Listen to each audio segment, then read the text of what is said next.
तिमीलाई माया गर्छु र त मर्न सक्छु मार्न सक्छु तिम्रो लागि आफैलाई दुःखमा पार्न सक्छु तिम्रो जितमा उत्सव मनाउने मान्छे हुँ म त्यसैले त तिम्रो लागि सधैँ म हार्न सक्छु। यो जसले यो लिरिक्स लेख्यो यो कस्तो खालको साइकोलोजीलाई ध्यानमा राखेर केन्द्रमा राखेर यो लिरिक्स लेखे जस्तो तपाईँलाई लाग्छ? तपाईँको विचार के छ? आफ्नो बयान अदालतमा फेर्नुभयो भन्ने जुन बाहिर आइरहेको छ त्यसलाई पुष्टि गर्ने खालको पनि यो एउटा के देखिन्छ, होस्टालै भएको हो कि क्या हो? यो लिरिक्सले त्यसलाई पुष्टि गर्ने पनि गरेन त। अनलाइनहरूमा हेर्दाखेरि प्रेम कति गहिरो प्रेम रहेछ यी केटीको, कसैप्रति मर्न पनि तयार हुने मार्न पनि तयार हुने। अहिलेको अवस्थामा यो खालको लिरिक्स बाहिर बजारमा आयो भने यसले सोसाइटीमा कस्तो खालको नकारात्मक असर गर्छ, यसका असरहरू के हुन्, यसमा चाहिँ कहीँ कतै विवेक पुर्याएको देखिँदैन। भएन एकदमै। बिजनेस माइन्डलाई चाहिँ मान्नै पर्छ। अब यो बिजनेस माइन्ड त धेरै छ। अब योभन्दा अगाडि जुन फिल्म चल्यो ग्ल्यामरको रूपमा उनीहरूको मनस्थितिमा नकारात्मक असर पर्ने गरी त्यस्ता सोहरूमा त्यस्ता कम्पिटिसनहरूमा प्रयोग गर्नु र त्यसलाई बिजनेसको साधन बनाउनु भनेको चाहिँ अपराध हो। नाबालिकाले घटना घटेको भनिन् पछि होइन भनिन् कि यो फिल्मको प्लट त होइन नि। कानुनी क्षेत्रमा यस्तो क्षेत्रमा ट्विस्ट हुनु भनेको त यो लज्जाको विषय हो। यसले त तपाईँको प्रहरी प्रशासनलाई जसले अनुसन्धान गर्यो त्यसलाई चाहिँ धोती लगाइदियो। उनले जसरी यो गीतको जुन लिरिक्सलाई चाहिँ आफ्नो स्ट्याटसको रूपमा चाहिँ जसरी ल्याइन् नि, पब्लिस गरिन् सामाजिक सञ्जाल मार्फत, यसमा चाहिँ उनको कुन मनोविज्ञानले काम गर्यो? यो कलाकारिता क्षेत्रमा काहीँ न काहीँ माहौल तताइराख्न पाऊँ भन्ने खालको मनस्थिति मनोविज्ञानले चाहिँ काम गरेको हुन्छ है। नाम हो या बदनाम हो लेकिन गुमनाम नहोस् एकदमै है। अब त्यो पनि छ र कलाकारहरू चर्चाका भोकै हुन्छन् कि नामका भोका नै हुन्छन्, तालिका भोका नै हुन्छन्। ग्ल्यामरस फिल्डका मान्छेहरू प्रेम सम्बन्धकै कारणले भावना साटासाट गर्दाखेरि हुने दुर्घटनाका कारणले त्यत्रो नाम र दाम कमाएका व्यक्तिहरूको चाहिँ जीवनको अन्त्य चाहिँ दुःखदायी, जति उमेर ढल्क्यो उति दुःखदायी हुँदै चाहिँ इन्डिङ भएका धेरै बायोग्राफीहरू देखिन्छ। यो कस्तो खालको साइकोलोजीले इन्ट्री गर्छ भन्नुहोस् त ग्ल्यामरस क्षेत्रमा?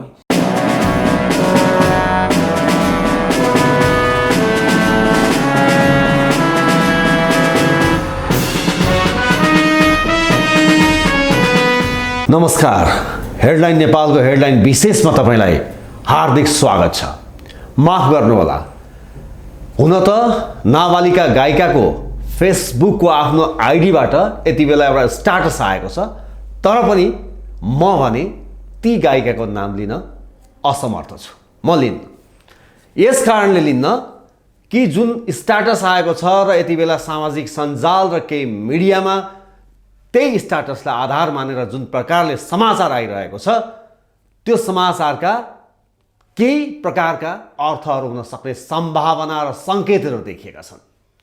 म सर्वप्रथम ती गायिकाले लेखेको स्ट्याटस यहाँहरू समक्ष म जानकारी गराउन चाहन्छु।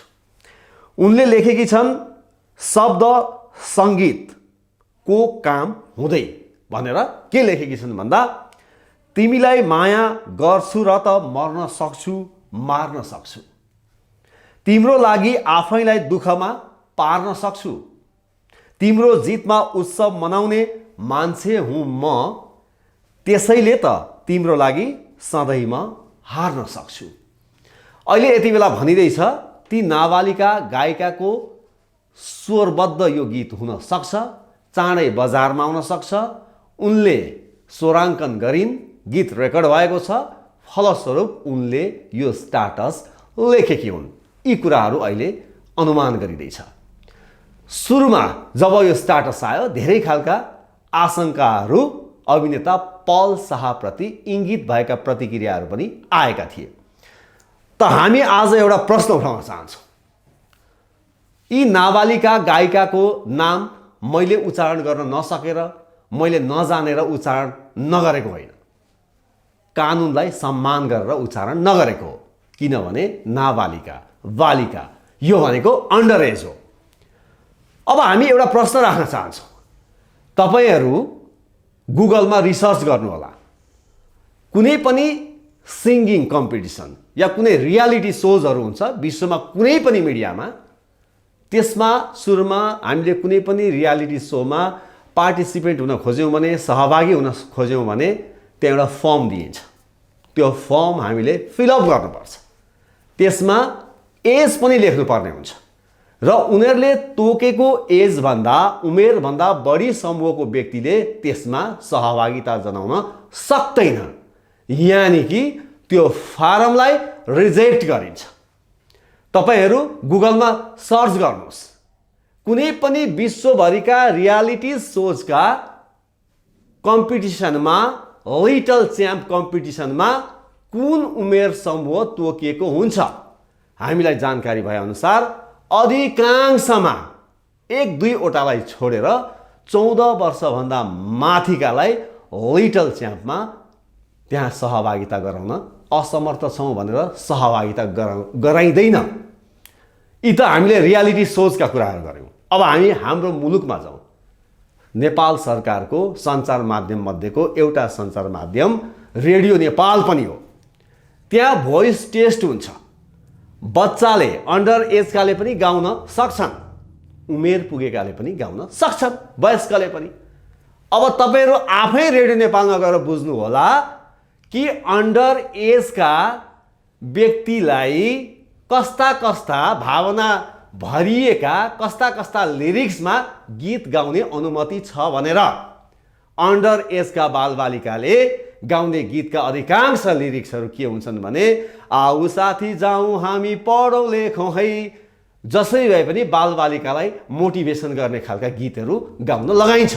त्यहाँ कुनै माया प्रेमका गीतहरू, कुनै पनि ग्ल्यामरस अट्र्याक्सन गर्ने त्यो भाव बोकेका गीतहरू बच्चा बुच्चीलाई गाउन दिइँदैन। तपाईहरूले रेडियो नेपालमा गएर बुझ्न सक्नुहुन्छ। अब हामी प्रश्न उठाउन चाहन्छौँ, यी नाबालिका गायिका जसको नाबालिका भनेको मस्तिष्क विकास भएको हुँदैन, त्यस्ता व्यक्तिलाई माया प्रेममा आकर्षित गर्ने, माया प्रेमले ओतप्रोत भएका गीतहरू गाउन किन लगाइयो? हिजो त लगाइयो। यदि यो जुन लिरिक्स छ, यो लिरिक्सलाई हामीले ध्यानपूर्वक मनन गर्ने हो भने यो लिरिक्सले माया प्रेमको कुन तहको भावना छचल्किँदैछ हामी प्रश्न गर्न चाहन्छौँ। जसले यो गीत अहिले रेकर्ड गर्ने तर्खर गर्नुभएको छ या गराउनु भएको छ भने हाम्रो यो प्रश्न हो, तपाईलाई यो खालको भावना छचल्किने गीत एउटा अन्डर एजको बालिकालाई गाउन दिने कानुनी राइट छ? यो हामी प्रश्न गर्न चाहन्छौँ। गर्ने बेलामा हामी सबै गर्ने, त्यस पश्चात हामी दुर्घटना भएपछि भनिन्छ नि, जब आगो लाग्छ अनि कुवा खनाउने, यस्तो कहीँ हुन्छ? यो प्रश्नको जवाब यहाँहरूले दिनुहोला। फेरि अर्को गलत प्रयास भयो कि भन्ने हामीलाई शङ्का छ। अब हामी अर्को प्रसङ्ग जोड्छौँ। यो त अहिलेको स्टाटसको कुरा भयो। अब हामी अर्को प्रसङ्ग जोड्न चाहन्छौँ। हाम्रो मस्तिष्कमा, मनोविज्ञानमा कसैलाई कुनै पनि बेला समस्या हुन सक्छ।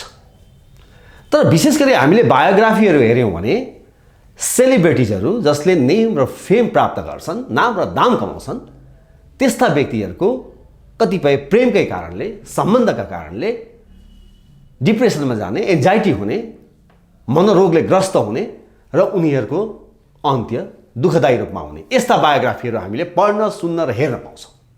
आखिर यो किन हुन्छ? यो ग्ल्यामरस फिल्ड भनिन्छ यसलाई। आखिर यो फिल्डमा, यो क्षेत्रमा यो खालको स्थितिहरू किन हुन्छ? यो क्षेत्रमा नेम र फेम कमाइसकेपछिको मनोविज्ञान कस्तो हुन्छ? र अहिले हामीले नाबालिका गायिकाको कुरा गऱ्यौँ। उनले स्वर दिने मात्र होइन, स्टेजमा जुन आयोजकहरूले जसरी उनलाई प्रस्तुत गर्न लगाउँछन्, जसरी उनको हावभाव छ, जुन खालका गीतहरू उनले अन्डर एजमा गाइरहेकी छिन्, यी गाउन लगाउने दोषी हुन् कि गाउने दोषी हो? हाम्रो कानुनले के भन्छ भने गाउन लगाउने दोषी हो, किनभने उनको त मस्तिष्क विकास भएकै छैन। मस्तिष्क विकास नभएपछि त जसले जता मोड्यो, जे बनायो त्यतै लाग्न सक्छन्। त्यसैले विशेष गरिकन यो ग्ल्यामरस फिल्डमा, यो क्षेत्रमा यो खालको मनोरोग किन हुन्छ, यसको समस्याको समाधान के हो र अहिलेको यो जुन प्रसङ्ग हामीले उठायौँ, जुन खालको गीतै हो भने पनि जुन खालको लिरिक्स अहिले बाहिर आयो, यो अहिले नाबालिका गायिकाले लेखेको, यो कस्तो अवस्थामा चाहिँ यस्ता गीतहरूलाई हामीले मनोवैज्ञानिक रूपमा चाहिँ विश्लेषण गर्न सक्छौँ र यो समग्र परिघटनालाई कसरी हेर्ने, यो विषयमा आज हामी विशेष कुराकानी गर्नेछौँ आजको हेडलाइन विशेषमा। र त्यसका लागि आजका हाम्रो अतिथि हुनुहुन्छ, 1 दशकदेखि यही क्षेत्रमा उहाँले काम गरिरहनु भएको छ। उहाँ हुनुहुन्छ गोपाल ढकाल, मनोविद। गोपालजी, यहाँलाई कार्यक्रममा स्वागत। धेरै धेरै धन्यवाद। आराम हुनुहुन्छ? एकदमै। अब मैले सुरुमा नाबालिका गायकीबाट मैले सुरु गरेँ। तिमीलाई माया गर्छु र त मर्न सक्छु मार्न सक्छु, तिम्रो लागि आफैलाई दुःखमा पार्न सक्छु, तिम्रो जितमा उत्सव मनाउने मान्छे हुँ म, त्यसैले त तिम्रो लागि सधैँ म हार्न सक्छु। यो जसले यो लिरिक्स लेख्यो यो कस्तो खालको साइकोलोजीलाई ध्यानमा राखेर केन्द्रमा राखेर यो लिरिक्स लेखे जस्तो तपाईँलाई लाग्छ? तपाईँको विचार के छ? एकदमै नाबालिकाले आफ्नो बयान फेर्नुभयो, होस्टाइल भयो, उसलाई जबरजस्ती चाहिँ फेर्न लगाइयो। नाम दाम पैसा पहुँच बिहा गर्ने यावत कुराले चाहिँ उहाँले आफ्नो बयान अदालतमा फेर्नुभयो भन्ने जुन बाहिर आइरहेको छ त्यसलाई पुष्टि गर्ने खालको पनि यो एउटा के देखिन्छ, होस्टाइलै भएको हो कि क्या हो? ए यो लिरिक्सले त्यसलाई पुष्टि गर्ने पनि गरिन त मजल गर्छ? तिम्रो प्रेममा म के गर्न सक्छु? म तिमीलाई माया गर्छु र त मर्न सक्छु मार्न सक्छु, यो कस्तो खालको भावना हो भन्नुहोस् त? तिम्रो लागि हार्न पनि सक्छु, मैले हारेँ, म होस्टाइल भएँ। तिम्रो लागि, तिमीलाई म माया गर्थेँ, म होस्टाइल भएँ। भनेको यो सिचुएसनलाई ध्यानमा राखेकै छ आएन त भन्नुहोस् त? त्यो साइकोलोजीबाट ग्रसित छ। तिम्रो लागि म हार्छु, मैले बयान फेरेँ, म होस्टाइल भएँ। म प्रेम गर्थेँ, पहिले पनि प्रेम नै गरे हो। त्यो अडियो जुन बाहिर आएको छ 6वटा अडियो, त्यो अडियोमा पनि उनले भनेकै छ मतलब जसरी पनि पल्सा चाहियो, अरू मलाई केही पनि चाहिँदैन होइन। पटक पटक ऊ होस्टाइल भएकै हो, पोखरामा पनि भएको, अरूतिर पनि भएको। उनको एउटै उद्देश्य चाहिँ के थियो? आफ्नो प्रेम प्राप्त गर्ने। हुनसक्छ उनको एकरो प्रेम थियो होला, एकरो प्रेमलाई पनि एक किसिमको रोग थियो भनिन्छ है, भनिन्छ। ठिक छ, त्यो रोगमा फेरि आउँला। अब गोपालजी, जस्तो माया प्रेममा भनिन्छ प्रेममा यति ठुलो तागत र शक्ति हुन्छ, उसले शान्त प्राप्त गर्छ, आत्मविश्वास बढाउँछ, जीवनमा केही गर्ने लक्ष्य प्राप्तको लागि ऊ सङ्घर्षशील हुन्छ, आफ्नै दुनियाँमा रमालिन्छ, ऊ शान्त पनि हुन्छ, ऊ खुसी पनि हुन्छ, ऊ आनन्दित पनि हुन्छ। फलस्वरूप भनिन्छ कतिपय रिसर्चमा चाहिँ रियल प्रेम जसले भावनासँग गर्छ त्यो भावनासँग प्रेम गर्नेको आयु पनि लामो हुन्छ। तर यो प्रेमले त्यस्तो छचल्किन्छ, तिमीलाई माया गर्छु र त मर्न सक्छु मार्न सक्छु, अरूलाई मार्न सक्छु त्यो खातिर। अब यसले त क्राइमतिरको प्रेमले क्राइमतिर चाहिँ उनको गरायो कि यो लाइनलाई अझ अलिकति गहिराइमा गएर व्याख्या गर्नुहोस् त, तपाईँ त मनोविद हो। एकदमै तपाईँले भने जस्तै अलिकति त्यो मार्न सक्छु भन्ने कुरामा चाहिँ अलिकति शब्द छनौटमा अलिकति गडबडी नै हो। अनि के मर्दिने त फेरि प्रेमकै लागि मर्न सक्छु पनि त राम्रो छ। प्रेमको लागि कति सुसाइड गरेका छन् हेर्नुहोस्, त्यो ठिक हो त? होइन, त्यो त गलत हो नि त। हामीले त चिरफार गर्नुपर्ने झन् प्रेरित भएन यो लिरिक्सले? एकदमै यस्ता तपाईँले एकदमै गहिराएर जाने, यसले पार्ने समाजमा पार्ने इम्प्याक्टको बारेमा खोजी गर्ने भने त एकदमै गलतै हो। तिम्रो लागि मर्दिन्छु होइन, अझ तपाईँको जुन प्रेममा घायल भएका होइन, हात चिर्नेदेखि लिएर सुसाइड गर्नेदेखि लिएर एउटै डोरीमा दुईजनाले नै सुसाइड गर्ने केसहरू त हाम्रो समाजमा पनि प्रशस्त छन्। अब त्यस्तै केसहरूलाई घटनालाई बढावा दिन पनि यो यस्तो गीतहरूले चाहिँ पक्कै काहीँ न काहीँ भूमिका त खेलिरहेको हुन्छ।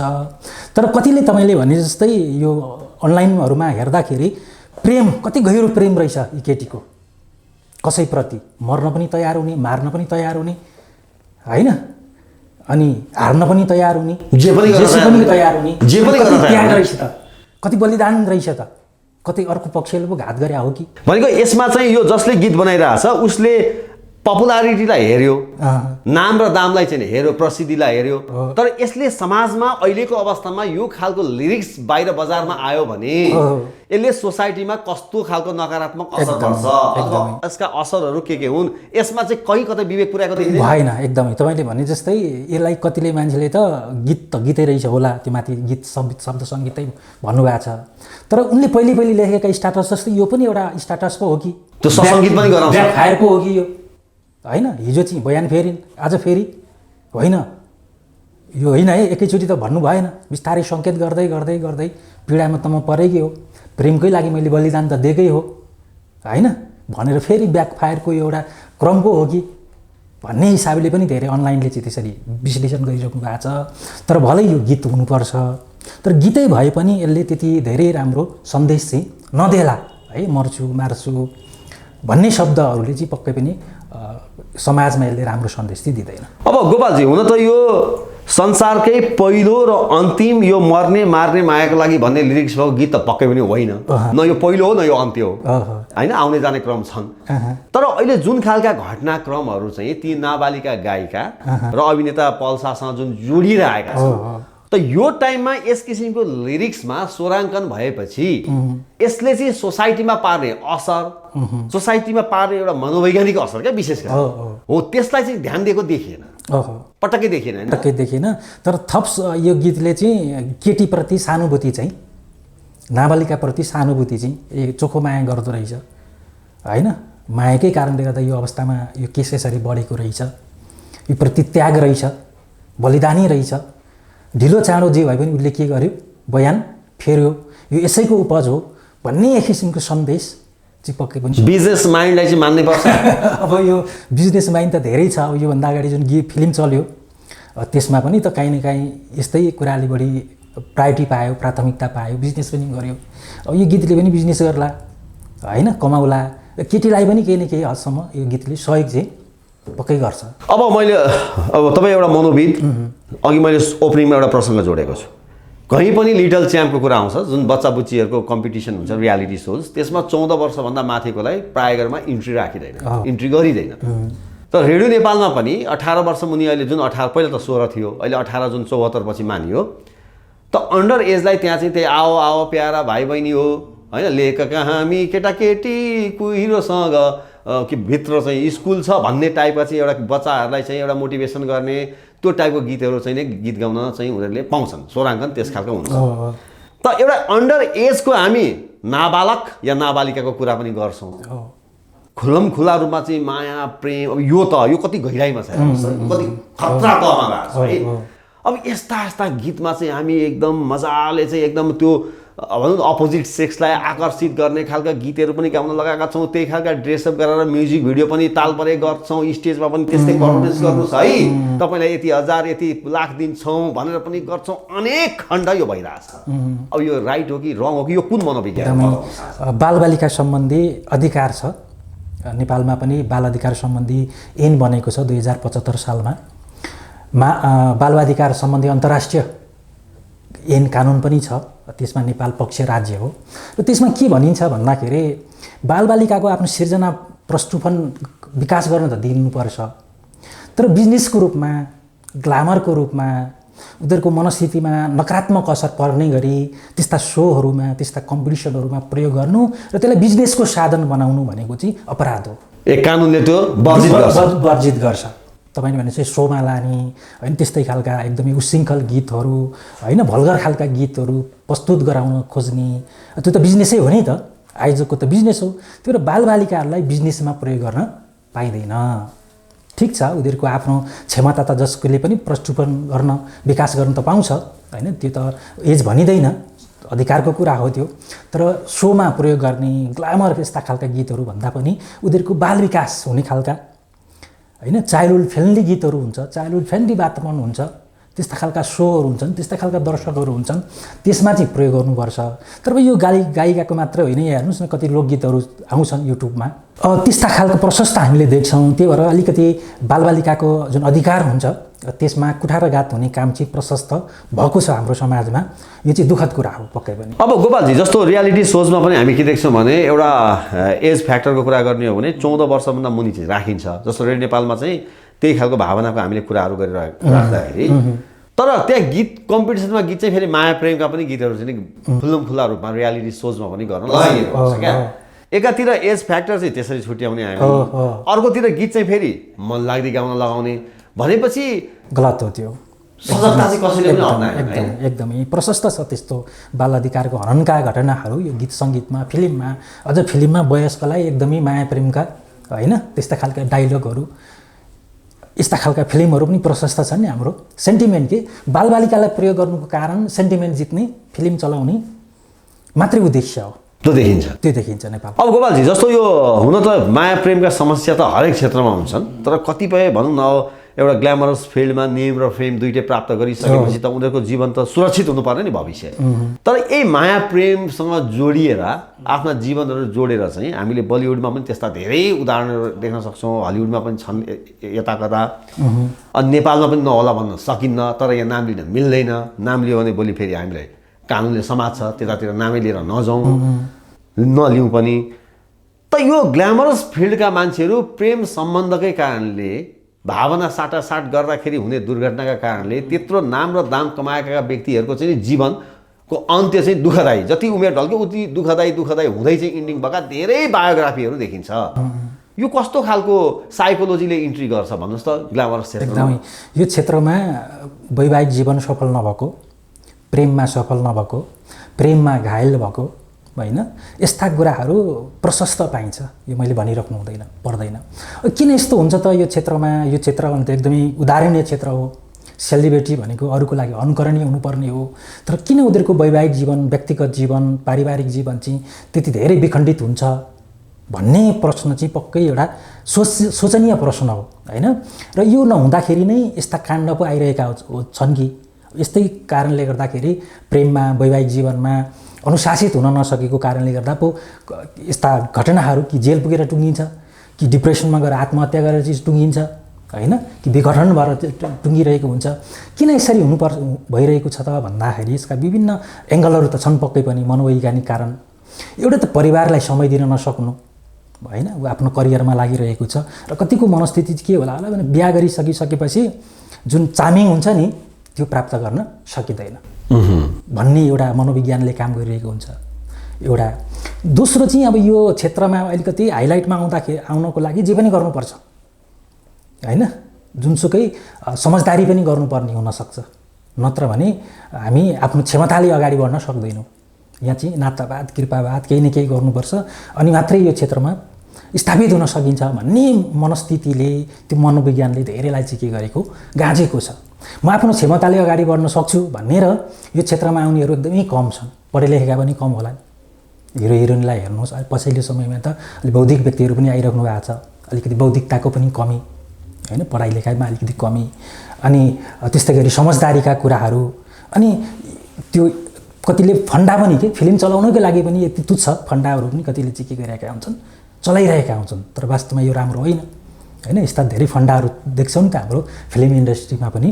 फिल्म आउन आँटेपछि एउटा न एउटा के गर्ने, काण्ड घटाइहाल्ने होइन। यी विभिन्न कारणले गर्दाखेरि चाहिँ हाम्रो पुरानो जुन सोच छ नि, हाम्रा बुबा आमाले भन्छन् कि यो अझै पनि त्यसमा चाहिँ सुधार आएको छैन जस्तो लाग्छ मलाई। यस्ता घटनाहरू घटिराख्दाखेरि यो कलाकारिता क्षेत्र भनेको चाहिँ अलिकति सभ्य परिवारकोले जाने क्षेत्र होइन है, त्यो क्षेत्र भनेको फरक हो भनेर जसरी मूल्याङ्कन गर्नुहुन्थ्यो हाम्रा अग्रजहरूले, बुबा आमाले, अहिले पनि त्यही अवस्थाबाट हाम्रो कलाकारिता क्षेत्र चाहिँ के भइरहेको छ, गुज्रिरहेको छ। तिम्रो सम्हालिनु एकदमै जरुरी रहेछ यो क्षेत्रमा कि सम्हालिनु पर्यो एकदमै। यौन सम्बन्धमा, प्रेम सम्बन्धमा सम्हालिनु पर्यो। सम्हालिन सकेन भने दुर्घटना हुँदो रहेछ। र यो प्रेमलाई, यस्ता कुराहरूलाई चाहिँ फिल्मको रूपमा, जस्तो यही केसलाई हेरौँ त, तपाईँलाई अलिकति उदाहरणकै रूपमा लिन सक्ने भयो। सुरुमा चाहिँ ती नाबालिकाले घटना घटेको भनिन्, पछि होइन भनिन् कि यो फिल्मको प्लट त होइन नि, हो त, कानुनी कुरा हो। यसरी ट्विस्ट हुनुमा, फिल्ममा त ट्विस्ट हुँदा राम्रो हुन्छ, आनन्द आउँछ, दर्शकलाई मजा पनि आउँछ। तर कानुनी क्षेत्रमा, यस्तो क्षेत्रमा ट्विस्ट हुनु भनेको त यो लज्जाको विषय हो। यसले त तपाईँको प्रहरी प्रशासनलाई जसले अनुसन्धान गर्यो त्यसलाई चाहिँ धोती लगाइदियो, तपाईँको सरकारी अधिवक्ता उहाँलाई पनि धोती लगाइदियो होइन। यो त फिल्म होइन कि। त्यही भएर यस्ता कुराहरू यदि साँच्चै नै भएको हो भने, यो घटना भएको होइन र कसैको लैमा यदि यो घटना घट्न पुगेको भने योभन्दा ठुलो लज्जास्पद कुरा, चाहिए त्यो कानुनी क्षेत्रको लागि होस्, चाहिए तपाईँको कलाकारिताको क्षेत्रको लागि होस्, विश्वास गर्ने ठाउँ अब कलाकारहरूलाई विश्वास गर्ने ठाउँ भएन। एकजना अधिवक्ता मेरो नजिकको हुनुहुन्छ, उहाँले मलाई भन्नुभएको थियो, म सबैको केस हेर्छु तर कलाकारहरूको कहिले पनि केस हेर्दिनँ।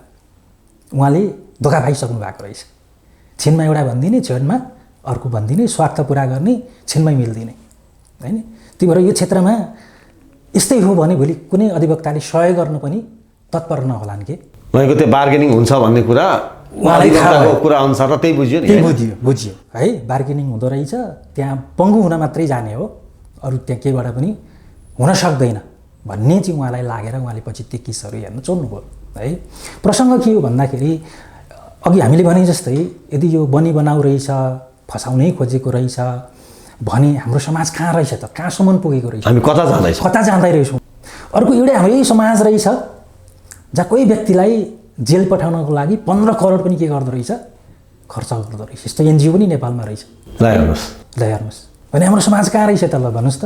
यदि त यो हो भने है, अब ठिक छ, यो हो भनेमा अब गोपालजी जस्तो तपाईँ एउटा मनोविद हो, अब यो गीतै हो भन्नेमा चाहिँ म बढी फोकस भइरहेको छु ओहो। है। म यो अहिले यसमा फोकस भइरहेको छैन कि यो उनको भावना हो। हो यो गीतै उनले कहीँ कतै स्वराङ्कन गरेकी हुनसक्छ, किनभने शब्द सङ्गीतको काम हुँदै भनेपछि त हामीले त्यसरी बुझ्न सक्छौँ भने यो टाइटलले त्यो पुष्टि गर्यो भन्ने मात्र मेरो मान्यता हो। एकदमै त यो गीतै हो रहेछ भने पनि उनले जसरी यो गीतको जुन लिरिक्सलाई चाहिँ आफ्नो स्ट्याटसको रूपमा चाहिँ जसरी ल्याइन् नि, पब्लिस गरिन् सामाजिक सञ्जाल मार्फत, यसमा चाहिँ उनको कुन मनोविज्ञानले काम गरेर, उनको स्वयं आफ्नै मनोविज्ञानले काम गरेर उनले राखिन्, या चाहिँ जुन त्यो स्पोन्सरहरू छन्, इन्भेस्टरहरू छन्, उनीहरूले चाहिँ यो अहिले गर न तरङ्गित हुन सक्छ अनि यसले चाहिँ हाम्रो चाहिँ भोलि गीत हिट बनाउनको लागि चाहिँ सहयोग गर्न सक्छ भनेर यो स्पोन्सरवालाहरूको चाहिँ मनोविज्ञानले काम गरेर जस्तो लाग्छ कि तपाईँ एज अ मनोविज्ञान एकदमै स्वयं गायिकाले चाहिँ अब यही बेला हालौँ न त भनेर चाहिँ हाले जस्तो लाग्छ, राखे जस्तो लाग्छ। यो राख्नुको पछाडिको मनोविज्ञान चाहिँ के देख्नु भएको छ? अब एउटा त म आफ्नो काममा फर्किएँ होइन, गीत सङ्गीतमा लागेँ, बिस्तारै म पूर्व अवस्थामा फर्किँदैछु भन्ने एउटा सन्देश पनि हुनसक्छ। अनि उसले स्ट्याटस नराखेको लामै भयो होइन, आफ्नो उपस्थिति नजनाएको। अब एउटा उपस्थिति जनाऊ, बिस्तारै बाहिर आउँ, समाजमा कति लुकेर बस्ने भन्ने कुराले पनि यो देखाएको हुनसक्छ। तेस्रो अघि पनि मैले भने म प्रेम यो धेरै जस्तो अनलाइनले त सनसनीपूर्ण नै भएको छ, यो यसमा दुई मत भएन, सबै अनलाइनले हालेका छन् र कतै अनलाइनले त एकदमै गहन प्रेमको परिभाषा पनि गरेका पनि छन् होइन। अब त्यतातिर पनि नजाउँ, तेस्रो कारण हुनसक्छ। चौथो कारण अहिले तातेको माहौल छ, घटनासँग मिल्ने खालको पनि छ शब्दहरू, त्यही भएर यतिखेर हानिदिने हो भने यसले राम्रो एक किसिमको तहल्का मचाउँछ। आज मात्रै फेरि तपाईँको उच्च अदालतमा के भयो, बस भयो। उच्च अदालत पोखराले पल्साले दर्ता गरेका 2 छुट्टै निवेदन एकसाथ पेश गर्न आदेश दिएको छ भन्ने समाचार आयो। जिल्ला अदालत तनहुँ र नवलपुरबाट आफूलाई थुनामा राख्ने भनी गरेको आदेश विरुद्ध शाहले उच्च अदालतमा छुट्टै निवेदन दिएका थिए। दुवै निवेदन एकसाथ पेश गर्नु भने आदेश गरेको हो भन्ने समाचार आएको छ है। भनेपछि दुईटैलाई एकै ठाउँबाट हेर्ने भन्ने कुरा आएको छ। उहाँले पूर्णावेदन जुन हाल्नुभएको थियो दुईतिरबाट, त्यसलाई एकै ठाउँबाट हेर्ने।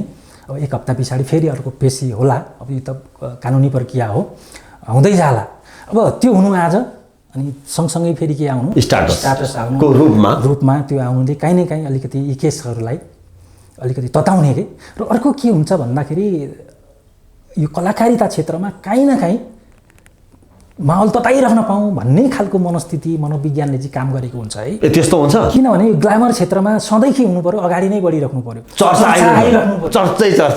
भएन भने त चल्दैन, फिल्म पनि चल्दैन, गीत पनि चल्दैन, चाहे नै पर्यो। त्यही भएर जेसुकै गरेर चर्चाको मनोविज्ञानले ग्रस्त हुन्छ। एकदमै नेपालमा अझै के छ भने चर्चामा भएन भने त्यसले न गीत पाउँछ न फिल्म नै पाउँछ। चर्चा त चाहियो नि, चर्चा नै उसको सम्पत्ति हो कि। एउटा हिन्दीमा भनाइ, मलाई माफ गर्नुहोला, हिन्दी भाषा हो यो, के अरे नाम हो या बदनाम हो लेकिन गुमनाम नहोस्। एकदमै है। अब त्यो पनि छ। र कलाकारहरू चर्चाका भोकै हुन्छन् कि नामका भोका नै हुन्छन्, तालीका भोका नै हुन्छन्, खोलेर भन्छन् स्टेजमा पनि ताली बजाउनुहोस् होइन। त्यो भएर यो अलिक गुमनाम भइसकेपछि, गुमनाम त पक्कै थिइन् नाबालिका, त्यो गुमनामलाई चिर्नको लागि यो स्ट्याटस पनि आएको हुनसक्छ होइन। त्यो मनोविज्ञान पनि हुन्छ। र उहाँमा मात्रै प्रायः सबै कलाकारहरूमा चाहिँ नाम भनेपछि तपाईँको एउटा एज अ मनोविद चाहिँ नाबालिकाले आफ्नै मनोविज्ञानबाट यो लेखेको हुन सक्ने सम्भावना बढी भयो। त्यो लगानीकर्ताहरूले चाहिँ लेख्नु भनेर गरेको आग्रह, उनीहरूको मनोविज्ञान त्यहाँ इन्भल्भ छ भन्ने चाहिँ सम्भावना कम देख्नुभयो। अब यो कसले लेखेको हो भन्ने कुरा त फरक छ होइन, अर्कैको रिलिक्स पनि हुनसक्छ। अनि यो पोस्ट गराउने कुरामा त उनले पक्कै पनि चर्चा नै कमाउने त सबैको रहरै हुन्छ, चाहनै हुन्छ। त्यो एउटा चर्चाको मनोविज्ञानले पनि काम गरेको पक्कै पनि हुनसक्छ होइन। अनि कस्तो प्रतिक्रिया आउँदो रहेछ त, समाजले एउटा टेस्ट पनि हो नि त, गाली गरिराखेका छन् होइन, यो गीतले यो भावले कस्तो चाहिँ प्रतिक्रियाहरू आउँदो रहेछ, मान्छेले के भन्दा रहेछन् भन्ने हिसाबले एउटा टेस्ट पनि हुन सक्छ। अब गोपालजी, जस्तो अघि तपाईँले भन्नुभयो कि यो बालबालिका सम्बन्धी अन्तर्राष्ट्रिय कानुनहरू पनि छन् र त्यो उल्लङ्घन गर्नेलाई सजाय पनि हुन्छ, बालबालिकालाई त हुँदैन नि, त्यो गराउनेलाई चाहिँ हुन्छ नि भने जस्तै। अब यो अन्डर एजका चाहे बालक भनौँ चाहे बालिका भनौँ, अहिले बालिकाको कुरा आउला, भोलि बालकको पनि कुरा आउन सक्छ।